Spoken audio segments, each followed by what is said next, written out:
जय हिंद प्यारे मित्र, आप देख रहे हैं विजन ऑफ मैथ्स, जहां पर ये आपका चल रहा है रेशियो एंड प्रोपोर्शन का क्लास और टाइप नंबर 4 आपका थर्ड प्रोपोर्शन जो है। चलिए आज की क्लास में चलते हुए थर्ड प्रोपोर्शन की बात कर लेते हैं। मध्य अनुपात का बात कल कर लिए थे, थर्ड का भी कर लिए थे, फोर्थ का भी कर लेते हैं। फिर एक बार कर लेते हैं कि अगर थर्ड प्रोपोर्शन में आपका BC बटा ए जो है इसका फॉर्मूला होता है।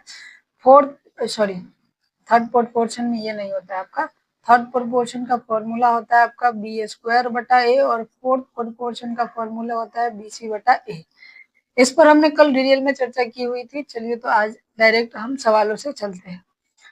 तो आज आपका पहला सवाल है कि 16 और 24 का तृतीय अनुपात थर्ड प्रोपोर्शन क्या है। तो आपका बी स्क्वायर यानी बाद वाला का स्क्वायर करिए और पहले वाला से भाग देना है। तो 4 यहाँ पर हो गया, 4 से आपका 6 चक्के 24 हो गया और 4 से यहाँ 6 चक्के 24 यानी 36 है सवाल का करेक्ट आंसर। सवाल में कोई दम नहीं था, आपके बस फॉर्मूले के प्रैक्टिस के लिए था। चलिए आगे चलते हैं, अब दम भर सवाल में आ जाइए। यहाँ पर 5 का स्क्वायर माइनस 3 का स्क्वायर और 5 और 3 का तृतीय अनुपात क्या होगा। तो हम इस सवाल को लगाएंगे 1/8 और बिल्कुल इस सवाल का सही जवाब है। और कैसे है ध्यान दीजिए। अभी अगर आप a माइनस बी का फॉर्मूला जानते होंगे तो एक चीज जानते होंगे कि आपका ये 2 बार गुना होगा बी वाला। कौन सा वाला? आपका बी वाला, यानी कि 5/3 आपका 2 बार गुना होगा माइनस में। और ये जो है a plus A square minus B के स्क्वायर से एक बार माइनस में आपका आएगा और एक बार आपका जो है प्लस में आएगा, यानी कि इस माइनस से माइनस का निपटारा हो गया। तो यहाँ पर 2 हो गया और यहाँ पर 8 हो गया। तो 2/8, लेकिन यहाँ पर आया 1/4। तो थोड़ी सी मिस्टेक के साथ आपका करेक्ट आंसर ये है। हमने बस अंदाजे तीर मारा था।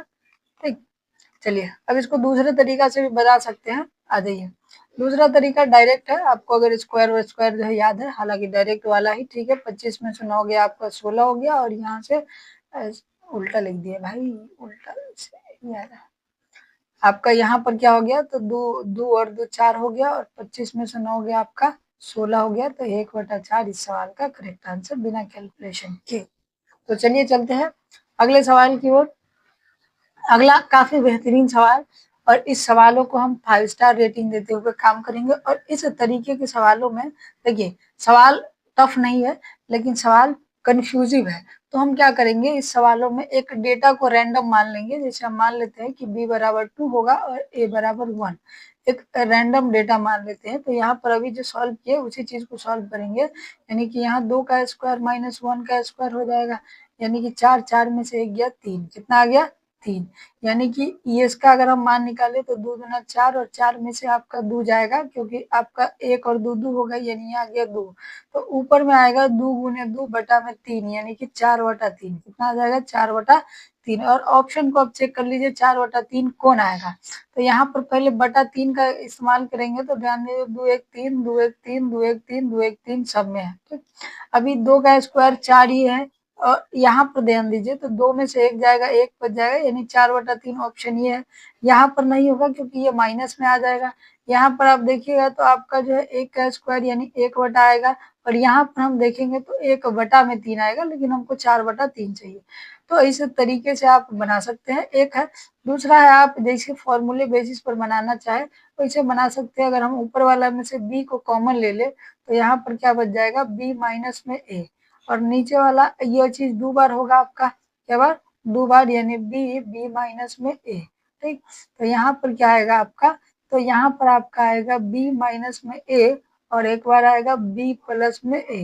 तो माइनस वाला का निपटारा हो गया, तो b का स्क्वायर आपका b माइनस a और आपका क्या हो गया बटा में b प्लस में a। अगर आपके पास फॉर्मूला याद है और आपको फॉर्मूले अच्छे से आते हैं तो आप डायरेक्ट फॉर्मूला से कर सकते हैं, बाकी आप बाय पुटिंग मेथड का इस्तेमाल करके भी कर सकते हैं। चलिए अगले सवाल की ओर चलते हैं।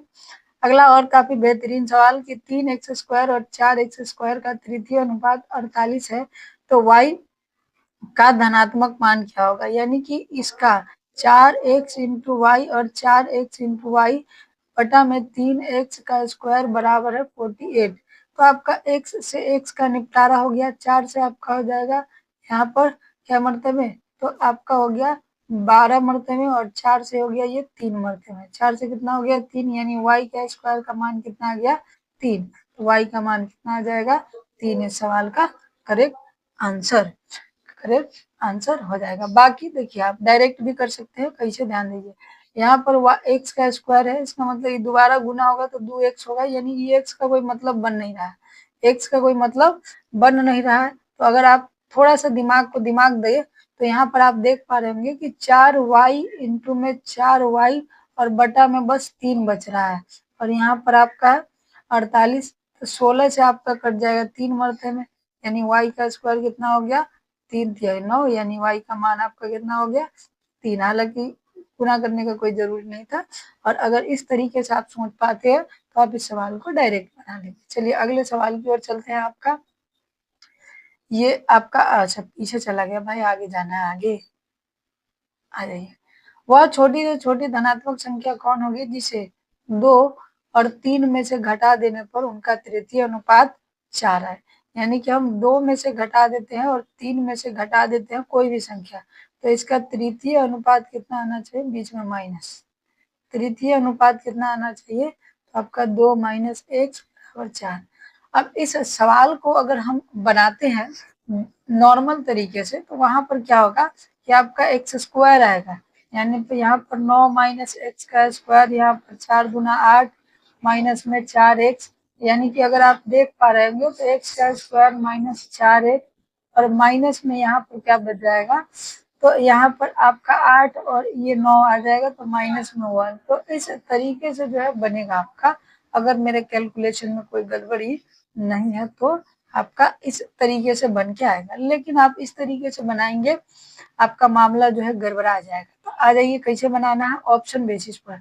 अभी जैसे हम अगर 2 घटाएंगे तो यहाँ पर 2 घटाने का मतलब है कि 1 और 1, और ये 1 आपका कितना हो जाएगा 0, तो 0 नीचे जो 0 पूरा है वो ऑप्शन तो कतई नहीं होगा। अगर हम 1 को लेते हैं तो ऊपर 2 2 और यहाँ पर 1, तो 2 दूना 4 पूरा दिया। इसका मतलब है इस सवाल का करेक्ट उत्तर कितना है गुरु, इस सवाल का करेक्ट उत्तर है आपका 1। ठीक है, सवाल का करेक्ट उत्तर है आपका क्या है, 1 है। वो छोटी सी संख्या कौन सी है जिसे 2 और 3 में से घटाने पर 4 तृतीय अनुपात आए। तो ठीक है, तो इस सवाल का करेक्ट उत्तर कितना है, एक बार हमको डाउट लग रहा है इस समीकरण पर, इसलिए हम दोबारा सवाल पढ़ लिए, लेकिन फिर भी ठीक है। चलिए आगे चलते हैं। आपका तो आज की इस तृतीय अनुपात की कक्षा में इतना ही थी, और आशा करते हैं कि आप सभी को बहुत क्लास समझ में आया होगा। बाकी जो है हम कल की क्लास में और भी बेहतरीन तरीके से देखेंगे। फोर्थ प्रोपोर्शन, अब 2 दिन और चलेगा रेशियो, और उसके बाद देखेंगे सी एंड डी रूल, कंपोनेंटो एंड डिविडेंटो। बाकी आपका क्लास हो जाएगा खत्म। आज के लिए इतना ही, बाकी सब कल की क्लास में देखेंगे। आप सभी का बहुत बहुत धन्यवाद।